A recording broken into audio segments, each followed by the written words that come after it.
কৃষ্ণ পদে বাৰম্বাৰ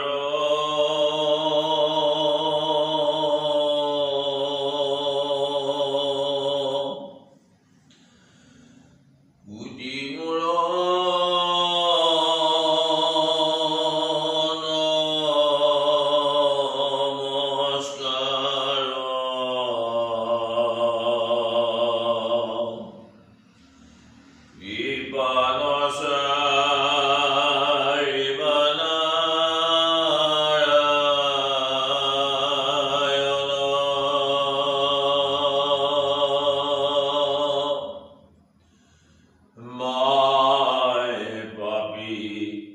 দুষ্টমতি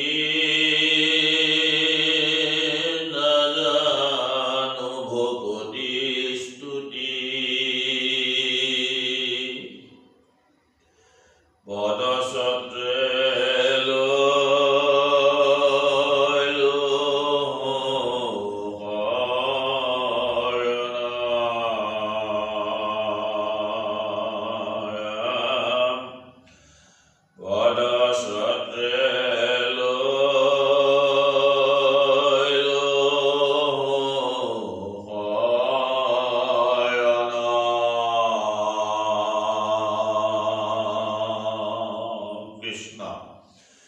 কৃপালু বান্ধব সমস্ত আয়মাতৃ সমস্ত আমি ক্ৰমশ আগবঢ়াই অহা দ্বাদশ স্কন্ধ ভাগৱতৰ পৰ্যালোচনা আমি আপোনাসৱৰ উদ্দেশ্যে ক্ৰমান্বয়ে আগবঢ়াই আহিছোঁ আৰু আমি আজি ব্ৰহ্ম উপদেশ মহাৰাজ পৰীক্ষিতক শুকমুনিয়ে কি ব্ৰহ্ম উপদেশ প্ৰদান কৰিলে এই দ্বাদশ স্কন্ধ ভাগৱত যেতিয়া সম্পূৰ্ণ শুনা হৈছিল তাৰ পিছতো আহি এই দ্বাদশ স্কন্ধত আহি তেখেতৰ মুক্তিৰ বাবে পথ সুগম কেনেকৈ হ'ব, তেখেতৰ মুক্তিৰ বাবে এই দ্বাদশ স্কন্ধযুক্ত মহাভাগৱত শাস্ত্ৰৰ জ্ঞান মহাৰাজ পৰীক্ষিতৰ প্ৰতি আগবঢ়াই পুনৰবাৰ দ্বাদশ স্কন্ধত আহি তেওঁক ব্ৰহ্ম জ্ঞান দান দিছে।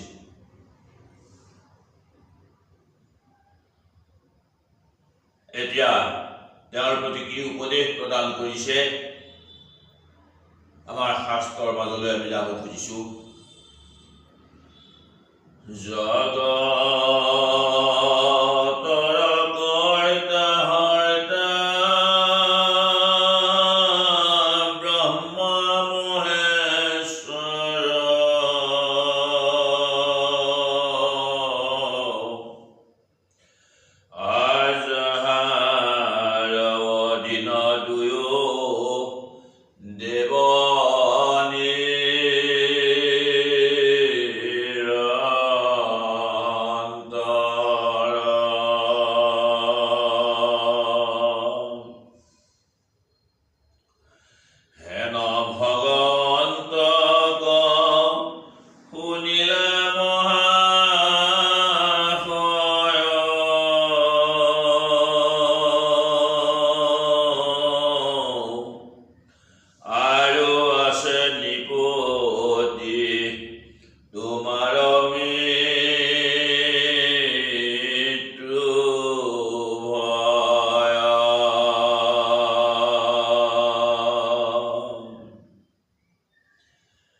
নিগম শাস্ত্ৰৰ মহাভাগৱত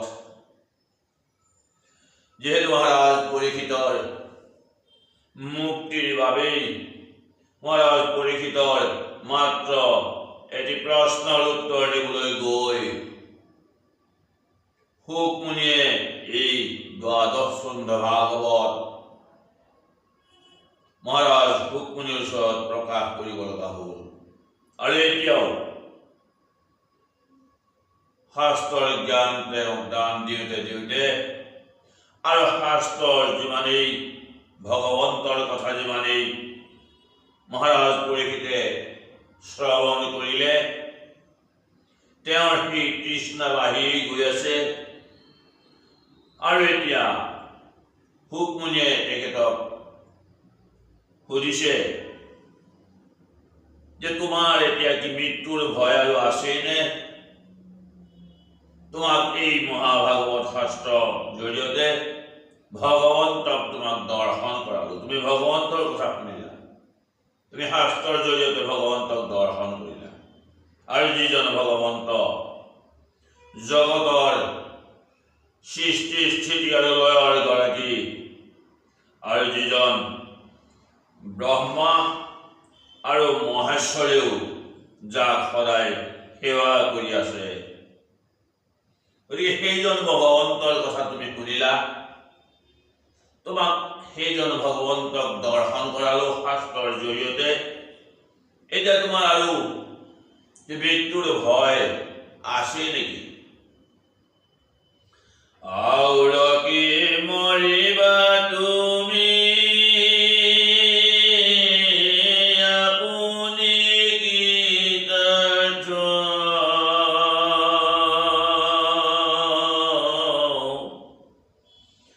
শুনিলা ভাগৱত কথা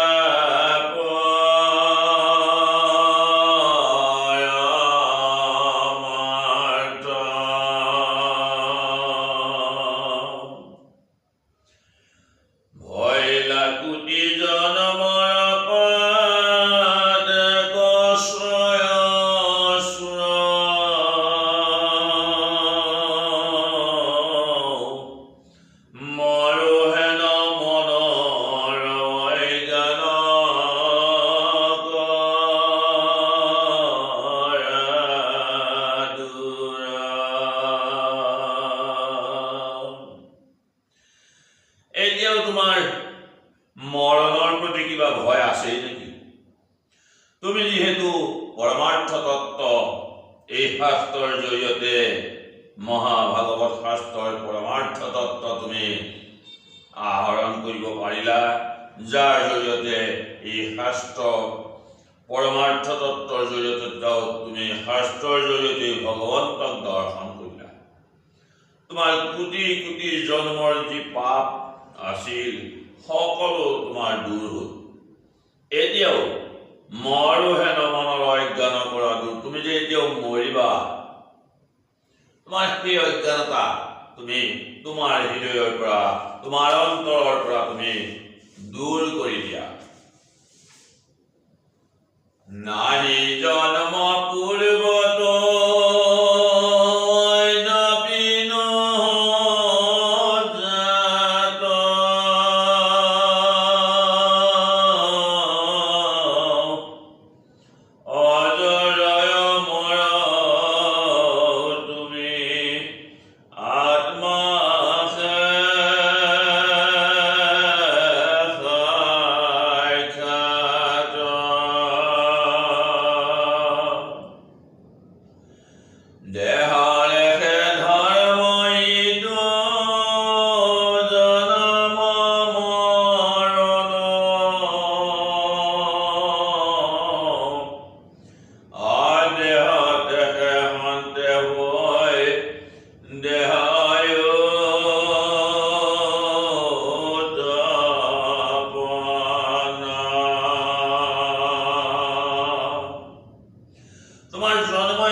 তুমি অজৰ অমৰ। এতিয়া কথাটো আমাৰ যিটো আধ্যাত্মিক তত্ত্বৰ কথা প্ৰকাশ কৰিবলৈ গৈছে, যি ব্ৰহ্ম তত্ত্বৰ কথা প্ৰকাশ কৰিবলৈ গৈছে, যে তোমাৰ জন্ম অৰ্থাৎ আমাৰ আত্মাৰ যে কোনো জন্ম নাই, মৃত্যু নাই, আত্মাৰ কোনো মৰণ নাই, তেওঁ অজৰ অমৰ। আমাৰ মাত্ৰ এই দেহটো, এই জড় দেহটো আমাৰ জন্ম, স্থিতি, বৃদ্ধি, প্ৰজনন, হ্ৰাস আৰু বিনাশ, এই ছটা বিবৰ্তনৰ মাজেৰে আমাৰ এই জড় দেহটোহে যে সদায় আয়াজাত কৰি আছে, সেই কথা শুকমুনিয়ে মহাৰাজ পৰীক্ষিতৰ ওচৰত প্ৰকাশ কৰিবলৈ গৈছে।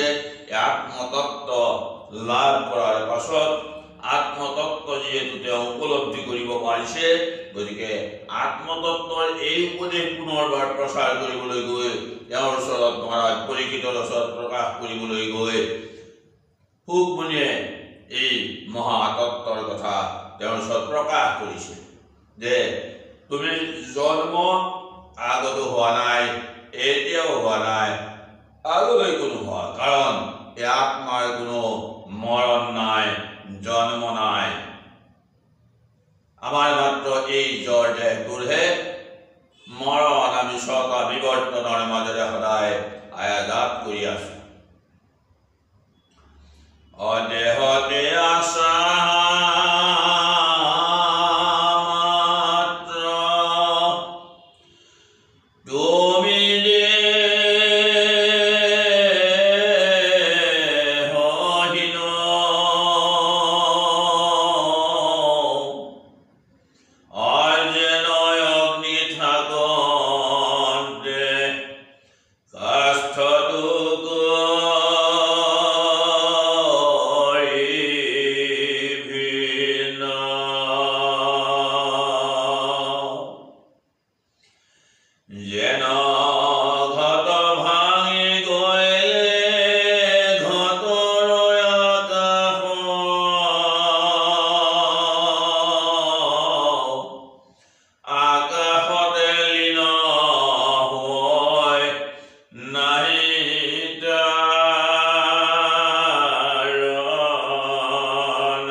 সেই ভগৱান, য'ত ব্ৰহ্ম পৰমাত্মা আৰু ভগৱানৰ ৰূপত আমি যদিও ভগৱন্তক তিনিটা ৰূপত পাইছো, আচলতে ভগৱান এই এজনেই, যাক আমি জীৱ আত্মা বুলি কৈছো, যাক জীৱ বুলি কৈছো।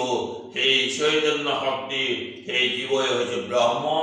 একমাত্ৰ আমাৰ এই জড় দেহটোত 24 তত্ত্বৰে গঠিত আমাৰ এই জড় দেহত প্ৰৱেশ কৰাৰ পাছতেই আমাৰ ইন্দ্ৰিয় সমস্তই সঞ্চালন কৰিব পাৰিছে।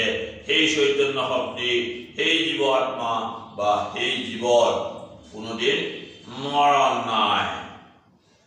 মাত্ৰ আমাৰ এই জড় দেহটোহে আমি ছটা বিবৰ্তনৰ মাজেৰে সদায় আয়াজাত কৰি আছো। আৰু সেই জীৱ আত্মা, সেই আত্মাৰ কোনো দেহ নাই। মাত্ৰ আমাৰ এই জড় দেহত প্ৰৱেশ কৰিহে তেওঁ আমাৰ এই জড় দেহটো তেওঁ কৰ্মত লগাইছে। আমাৰ মনৰ দ্বাৰা আমাৰ এই জড় দেহটোক তেওঁ সঞ্চালন কৰাইছে। আৰু এই জড় দেহতে য'ত জীৱ সাক্ষী হিচাপে পৰমাত্মাৰ ভগৱন্ত বিৰাজ কৰি আছে। আমাৰ ধুনীয়া পতঞ্জলিয়ে দেখাইছে যে যিহেতু ঘটত যদি আমি পানী লৈ আমি ৰ'দত ৰাখি থওঁ, তেতিয়া দেখিম আকাশত আমি সেই ঘটতেই আমি দেখা পাম। কিন্তু যেতিয়া সেই ঘটটো ভাগি যাব, তেতিয়া কি হ'ব? সেই ঘটত থকা আকাশ নাইকিয়া হৈ যাব। ক'ত যাব? আকাশতে আকৌ লীন হৈ যাব। গতিকে সেই আকাশতে লীন হৈ নাহি তাৰ নাশ, সেই লীনটো আকাশতে হৈ গ'ল, তেওঁ নাশ নাই। গতিকে আমাৰো এই জড় দেহত যিহেতু আত্মা প্ৰৱেশ কৰাৰ পাছত আমাৰ দেহটো যিহেতু সঞ্চালন কৰাই ৰাখিছিল কৰ্মফলৰ জৰিয়তে, আমাৰ এই জড় দেহক এৰি থৈ আত্মাই যেতিয়া আমাক এৰি থৈ গুচি গৈছে, এই জড় দেহটোৰহে আমি মৰণ দেখা পাইছো। কিন্তু আমাৰ আত্মাৰ কোনো কাৰণতে মৰণ নাই। জনম মৰণ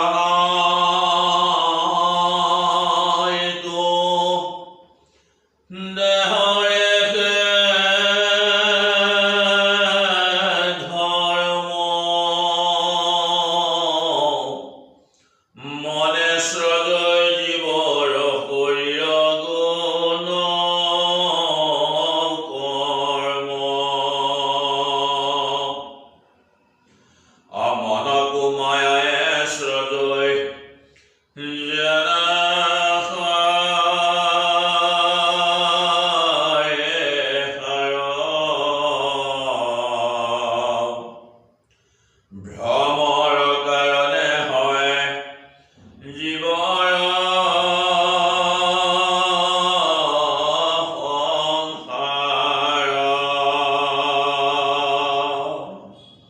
জনম মৰণ এইটো দেহৰহে ধৰ্ম। আমাৰ এই জড় দেহটোৰ কথা কৈছে, এই দেহৰহে ধৰ্ম এইটো। মনে চলৈ জীৱৰ শৰীৰ গুণ কৰ্ম। মন, আমাৰ মনত আমি আমাৰ এই জীৱিত কালত আমি কি কৰ্ম কৰিলো, আমাৰ সাথী হিচাপে য'ত আমাৰ জীৱ আত্মাই আমাৰ লগত থাকি আমাৰ দেহ সঞ্চালন কৰাইছে, আমাৰ কৰ্ম কৰাইছে, গুণ আৰু কৰ্ম অনুসৰি আমাক কৰ্ম কৰাইছে। গতিকে এই কৰ্মৰ জৰিয়তে মনে চলৈ জীৱৰ শৰীৰ গুণ কৰ্ম, আমাৰ মনে গুণ আৰু কৰ্ম অনুসৰি জীৱ আত্মাই আমাৰ শৰীৰৰ এই মনক দি কৰ্ম কৰাইছে। আৰু মনো আবৃত হৈ আছে কিহত? মায়াই আবৃত হৈ আছে। মন মায়াই আবৃত হৈ আছে আৰু ভ্ৰমৰ কাৰণে হয় জীৱৰ সংসাৰ ভ্ৰম। আমাৰ মায়াই আবৃত হৈ আমি ভ্ৰমতে থাকি আমাৰ এই সংসাৰৰ জীৱৰ সংসাৰ পৰা আমি ইয়াতেই আমি হাবুডুবু খাই থাকিব লগা হৈছে। আমি ভ্ৰমতেই হাবুডুবু খাই আছো, মায়াত যিহেতু আবৃত হৈ আছো। এই মায়াৰ কাৰণে আমি সংসাৰত আমি পুনঃ পুনঃ জন্ম ল'ব লগা হৈছে, যিহেতু আমি আমাৰ মায়াক দূৰ কৰিব পৰা নাই। আমি যেতিয়ালৈকে আমাৰ মায়াক আমি দূৰ কৰিব নোৱাৰিম, তেতিয়ালৈকে আমি ভগৱন্তৰূপী সেই ভগৱন্ত বস্তুক আমি উপলব্ধি কৰাটো আমাৰ বাবে সম্ভৱ হৈ নুঠিব। তৈল মালৰ সলাবনি সংযোগ যাৱত,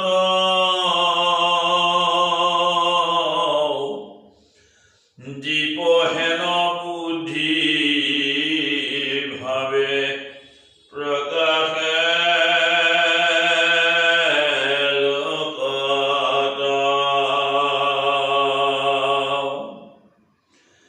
দেহ মন কৰ্ম আত্মা যাৱত সংযোগ, তাৰে জীৱন মথাকৈ দুখ কৰে ভোগ। তেল শলিতা আৰু আমাৰ সেই গছা, তাত যদি আমি অগ্নি সংযোগ নকৰো, তেতিয়ালৈকে এগছি বন্তি প্ৰজ্বলন নহয়। আৰু সেই বন্তি যেতিয়ালৈকে নজ্বলিব, তেতিয়ালৈকে আমাৰ পোহৰৰ, আমাৰ আন্ধাৰ আঁতৰ কৰি পোহৰ কোনো কাৰণতে প্ৰকাশ পোৱা নাই।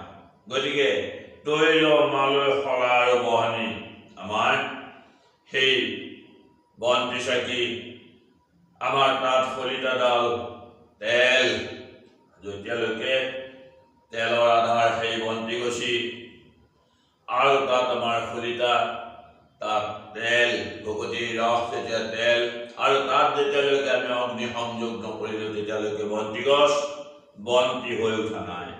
ঠিক তেনেকৈ হেন দেহ মন কৰ্ম আত্মা যাৱত সংযোগ, যেতিয়ালৈকে দেহ মন কৰ্ম আৰু আত্মা যেতিয়ালৈকে সংযোগ নহয়, তেতিয়ালৈকে তাৰে জীৱন মথাকৈ দুখ কৰে ভোগ। যেতিয়ালৈকে দেহ মন আৰু কৰ্ম আত্মা যেতিয়ালৈকে সংযোগ নহয়, আমাৰ কৰ্ম হ'ব লাগিব নিষ্কাম কৰ্ম। আমাৰ আত্মাই মনক স্থিৰ কৰিব পাৰিব লাগিব, আমাৰ দেহ শুদ্ধি হ'ব লাগিব। যেতিয়া আমাৰ দেহ শুদ্ধি হ'ব, তেতিয়াহে আমি এই চাৰিওটাৰ সংযোগত, দেহ মন কৰ্ম আৰু আত্মাৰ যেতিয়া সংযোগ হ'ব, যেতিয়া আমাৰ এই চাৰিভাৱেই ভগৱন্ত বস্তুক যেতিয়া বিচাৰি আগবাঢ়ি যাব, মায়া দূৰ কৰি যেতিয়া ভগৱন্ত বস্তুৰ প্ৰতি আগবাঢ়ি যাব, তেতিয়াই আমি ভগৱন্তৰূপী সেই ভগৱন্ত অৰ্থাৎ আমাৰ পৰমাত্মাৰূপী ভগৱানক আমি লাভ কৰিবলৈ সক্ষম পাৰিম। আৰু তাকে যদি সংযোগ নহয়, যেনেকৈ বন্তি গছিত অগ্নি সংযোগ নহ'লে আন্ধাৰ দূৰ নহয়, ঠিক তেনেকৈ আমাৰ দেহ মন কৰ্ম আৰু আত্মাৰ সংযোগ নহ'লে আমাৰ যেতিয়ালৈকে আত্মাক চিনি পোৱা নাযাব, ব্ৰহ্মক চিনি পোৱা নাযাব, পৰমাত্মাক চিনি পোৱা নাযাব। আৰু সেই চিনি নোপোৱাৰ অৱস্থা থাকিলেই আমাৰ কি হ'ব? আমি একমাত্ৰ দুখকেহে ভঞ্জি থাকিব লাগিব। দেহ কৰ্তা মনৰে জানিবা সংসাৰ,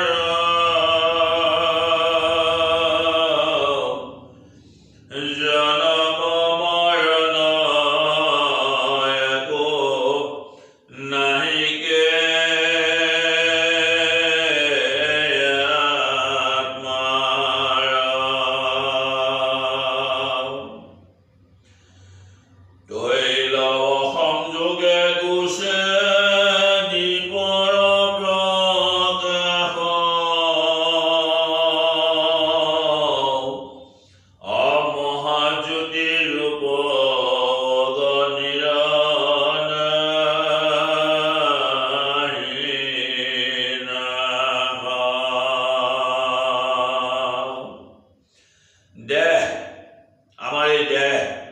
মনে আমাৰ যিহেতু ইন্দ্ৰিয় সমস্ত ৰজা, দেহ কৰ্তা মনৰেহে জানিবা সংসাৰ। দেহত একমাত্ৰ কৰ্তা হৈছে মন, আৰু মনক আমি দমন কৰিব পাৰিলেই আমাৰ একমাত্ৰ সংসাৰ তৰণৰ আমি উপায় বিচাৰি পাব পাৰিম। সেই মনে যেতিয়া ভগৱন্তৰ শ্ৰীচৰণত আত্মসমৰ্পণ কৰিব, তেতিয়া আমি সমস্ত ইন্দ্ৰিয় আমি ভগৱন্তৰ শ্ৰীচৰণত অৰ্পণ কৰাব পাৰিম। জন্ম মৰণ একো নাহিকে আত্মাৰ, আমাৰ মাত্ৰ জড় দেহৰহে আমাৰ জন্ম মৰণ আছে, আত্মাৰ কোনো যে মৰণ নাই, সেই কথা আমাক শাস্ত্ৰই বাৰে বাৰেই আমাক প্ৰকাশ কৰি দেখুৱাইছো। তৈল সংযোগে গুছে দীপৰ প্ৰকাশ, মহাজ্যোতি ৰূপ গণিল নাহি না। যেতিয়ালৈকে আমি তেল, যেতিয়ালৈকে ভক্তিৰ ৰস, ভকতিৰ ৰস আমি যেতিয়ালৈকে সেই আধাৰত বন্তি গছিত যেতিয়ালৈকে আমি স্থাপন নকৰিম, আমি তেতিয়ালৈকে বন্তি গছি পোহৰ নাপাম। গতিকে মহাজ্যোতি ৰূপ গণিল নাহি না, যেতিয়ালৈকে তাত তেল থাকিব, যেতিয়ালৈকে বন্তি গছিত তেল থাকিব, তেতিয়ালৈকে সেই পোহৰ থাকিব। গতিকে আমি যেতিয়ালৈকে ভগৱন্তৰ শ্ৰীচৰণত আমাক অৰ্পণ কৰিব নোৱাৰিম, আমাৰ সেই সদ্গতি আমাৰ নহ'ব। আমি ভগৱন্তৰ শ্ৰীচৰণত আমি নিজকে অৰ্পণ কৰিব পাৰিব লাগিব। আমি আমাৰ ইন্দ্ৰিয় সমস্ত একেলগে ভগৱন্তৰ শ্ৰীচৰণত যাতে নিজ নিজ কৰ্মৰ পৰা আমি আঁতৰ কৰি আনি ইন্দ্ৰিয় সমস্তক আমি ভগৱন্তৰ শ্ৰীচৰণত অৰ্পণ কৰিব পাৰোঁ, আমি তাৰ বাবে নিগম শাস্ত্ৰ মহাভাগৱত ভাগ শ্ৰৱণ কীৰ্তন সাধুৰ সংগত আমি একান্তভাৱে শ্ৰৱণ কীৰ্তন কৰিব পাৰিলে আমি আমাৰ মনক স্থিৰ কৰি ভগৱন্ত বস্তুক আমি সাক্ষাৎ কৰাৰ বাবে, যেনেকৈ মহাৰাজ পৰীক্ষিতে এতিয়া ভগৱন্তক তেওঁ দৰ্শন পোৱাৰ ব্যৱস্থা হৈছে, ভগৱন্তক দৰ্শন পাইছে শাস্ত্ৰৰ জৰিয়তে, আমিও আগবাঢ়ি যাব পাৰিম। মহাৰাজ পৰীক্ষিতৰ দৰে আমি এই ব্ৰহ্ম জ্ঞান লাভ কৰিবলৈ সক্ষম হ'ব পাৰিম। অজিতু মই সেই ব্ৰহ্ম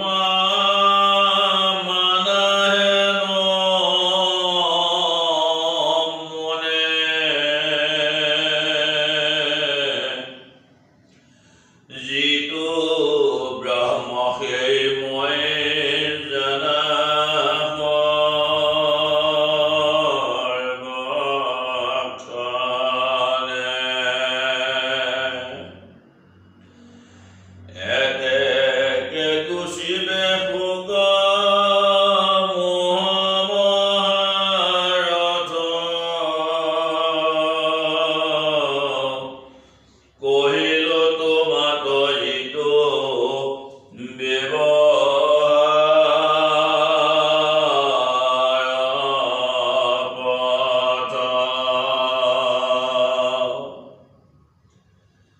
যিটো ব্ৰহ্ম বুলি কোৱা হৈছে, জৰ দেহত প্ৰৱেশ কৰিছে যি ব্ৰহ্ম, আৰু যি ব্ৰহ্ম প্ৰৱেশ কৰাৰ পাছত জৰ দেহটোৰ আমাৰ ইন্দ্ৰিয় সমস্তৰ সঞ্চালন ঘটিছে। এই জৰ দেহটোত থকা সেই ব্ৰহ্মই, যাক আমি ব্ৰহ্ম বুলি কৈছো, তেওঁৱেই বোলে ব্ৰহ্মা স্বজনকৰ্তা, আৰু যিজন ব্ৰহ্মা সেইজনেই বোলে ভগৱন্ত পৰম পুৰুষ। তেওঁ নিজেই শাস্ত্ৰৰ জৰিয়তে তেওঁ স্বীকাৰ কৰিছে। আৰু সেই শুকমুনি যে গুৰু হিচাপে আজি মহাৰাজ পৰীক্ষিতক এই জ্ঞান দান দিছে, শুকমুনিয়ে কৈছে যে তুমি মোৰ জৰিয়তেই ভগৱন্তক তুমি দৰ্শন পোৱাৰ ব্যৱস্থা, তুমি মোৰ জৰিয়তে, অৰ্থাৎ আমি যেনেকৈ গুৰুৰ জৰিয়তে ভগৱন্তৰ দৰ্শন, আধ্যাত্মিক গুৰুৰ জৰিয়তে আমি ভগৱন্ত দৰ্শন কৰাৰ সক্ষম হ'ব পাৰিম, যেতিয়ালৈকে আমি আধ্যাত্মিক গুৰুজনতেই ভগৱন্তৰ ৰূপ দৰ্শন কৰিবলৈ আমি চেষ্টা কৰোঁ। আমি যেতিয়া আমাৰ আধ্যাত্মিক গুৰু আমি ভগৱন্তৰ ওপৰত চিন্তা কৰি তেওঁৰ ওচৰত আমি শৰণ আদি লৈছো, গতিকে তেওঁৰ শ্ৰীচৰণত আমি অৰ্পণ কৰিব পাৰিলে আমি তেওঁৰ জৰিয়তে ভগৱন্তক দৰ্শন পাব পাৰিম। যেনেকৈ দৈত্যপতি বলিয়ে তেওঁৰ আধ্যাত্মিক গুৰু শুক্ৰাচাৰ্যৰ জৰিয়তে তেওঁ বামন গোসাঁইক দৰ্শন কৰিবলৈ সক্ষম হৈছিল। এতেকে নলাগে কহি আছো বিদ্যমান,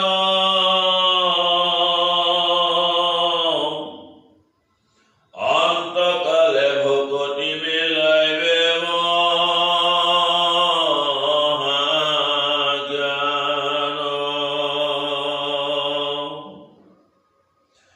ভকতিত আছে যত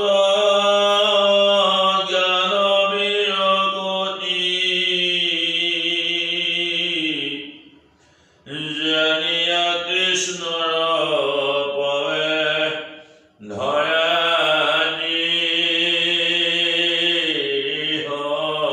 সমতি। তোমাক এতিয়ালৈকে মই যিখিনি ব্ৰহ্ম জ্ঞান সম্পৰ্কে জ্ঞান দিলো, আৰু তোমাৰ প্ৰয়োজন নাই। তোমাৰ এতিয়া এই অন্তকালত যি মহাজ্ঞান তোমাৰ লাভ হৈছে, আৰু সিও একমাত্ৰ ভকতিৰ বলতেই হৈছে, য'ত আমাক এই নিগম শাস্ত্ৰ মহাভাগৱত ভাগে পঞ্চম পুৰুষাৰ্থ ভকতি যুগক যিহেতু দেখুৱাইছে, গতিকে সেই ভকতি যুগক অৱলম্বন কৰি যিহেতু মহাৰাজ পৰীক্ষিতে শুকদেৱৰ জৰিয়তেই তেওঁ এই মহাজ্ঞান লাভ কৰিছে, মহাজ্ঞান ভকতিৰ বলত যিহেতু তেওঁ লাভ কৰিছে, আৰু এই ভকতিৰ জৰিয়তে ভকতিটো আছে যত জ্ঞান বিৰগতি, ভকতিৰ জ্ঞান যেতিয়া অৰ্জন হ'ব তেতিয়াই তেওঁৰ যে বিৰগতি আহিব বিষয়ত, সেই কথা আমাৰ শাস্ত্ৰই বাৰে বাৰে প্ৰমাণ কৰি দেখুৱাইছে। আৰু শুকমুনিয়েও সেই কথা মহাৰাজ পৰীক্ষিতৰ ওচৰত প্ৰকাশ কৰিছে যে তুমি ভকতিৰ বলতেই তোমাৰ এই বিৰগতি আহিছে। আৰু যিহেতু এই শাস্ত্ৰই মহাৰাজ পৰীক্ষিতক উপদেশ দিয়াৰ চলেৰে আমাৰ নৰ সমাজক যিহেতু উপদেশ প্ৰদান কৰিছে, গতিকে আমি সকলোৱে ভগৱন্তৰ শ্ৰীচৰণত আমি সকলোৱে যেতিয়া ভগৱন্তৰ শ্ৰীচৰণত আমি নিজকে সমৰ্পণ কৰিব পাৰিম, তেতিয়াই আমাৰ বিষয়ত বিৰগতি আহিব। আৰু বিষয়ত বিৰগতি আহিলেই আমি ভগৱন্তৰ চৰণ দৰ্শনৰ বাবে আমি অগ্ৰসৰ হ'ব পাৰিম।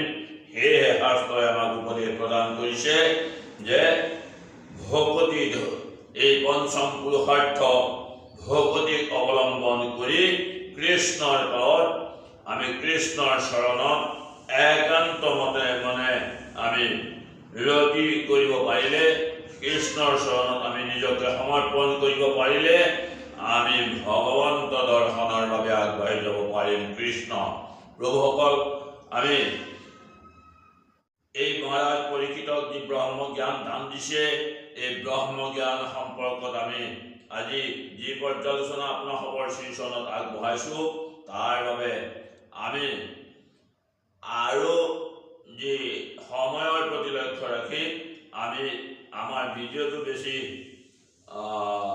দীঘল নকৰি আমি ইয়াকে দুভাগ কৰি, অৰ্থাৎ আমি আকৌ ইয়াৰ পিছৰ ভিডিঅ'ত আমি বাকীখিনি যিখিনি আৰু আগবঢ়াবলৈ বাকী থাকিল সেইখিনি আমি আগবঢ়াম আমাৰ পিছৰ ভিডিঅ'ত।